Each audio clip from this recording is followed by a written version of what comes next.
Those who took up the profession of being a bounty hunter in Star Wars were some of the most dangerous and clever beings to exist, so much so that many were even capable of hunting Jedi. Nearly all of those who took on this lifestyle did it solely for one thing: money. So during the Galactic Civil War, why didn't the Rebel Alliance hire these professionals to help them out on some of their most dangerous missions against the Empire? Well, among many smaller reasons, the biggest and foremost reason why they didn't was because it was simply illegal for the bounty hunters to take jobs from the rebels. Just like in real life, the bounty hunting profession is regulated by the government, and for most of the Galactic Civil War, the Galactic Empire was the biggest authority in the galaxy at the time. Any bounty hunter that wanted to make legitimate money and not be treated as a criminal had to attain an Imperial Peacekeeping certificate. Not only did this license give bounty hunters special privileges, like the ability to register and use weapons that were otherwise outlawed by the Empire, but it also outlined a set of standards and rules they had to abide. Among these rules stated things like the target could only be injured or killed if they showed any signs of resistance. One of the rules made it clear that a bounty hunter could not take any illegal bounties. And of course, because the Rebel Alliance was viewed as a terrorist organization by the Empire, any bounties they posted were illegal to take up. Any bounty hunter that took jobs from them risked losing their license and even their freedom, as they themselves could be marked as an enemy of the Imperial state.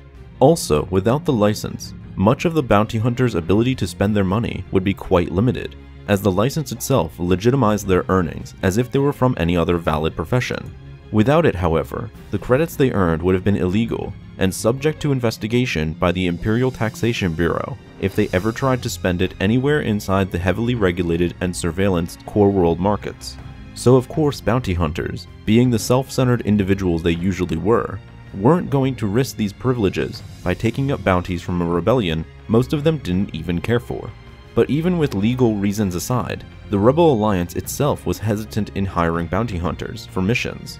Bounty hunters typically held a reputation of being very ruthless in their actions by much of the galaxy, and that would have hurt the rebels' efforts of separating themselves from the Empire's tactics if they were to employ individuals who were known to be as cruel as their very enemy. With that being said, the rebels did hire many mercenaries, who were people that weren't officially bounty hunters, but nonetheless only worked for money and didn't care where it came from. Typically, they tended to be criminals and already marked by the Empire as such, so they didn't care about their standings with Imperial laws. While the Rebel Alliance rarely did have the ability to hire bounty hunters, as the war progressed and it became apparent that they actually stood a chance of winning, a few hunters began to take jobs from them. One of them was Zuckuss, who not only was a bit moderate in terms of how he hunted his targets, but he also held a soft spot for the Alliance. He was one of the very first and few bounty hunters that the rebels hired, and Zuckuss eventually became one of the go-to guys once the New Republic was established. Thanks for watching this video. Help support the channel by becoming a member on our Patreon page, and be sure to subscribe for more videos like this one. And as always, may the Force be with you.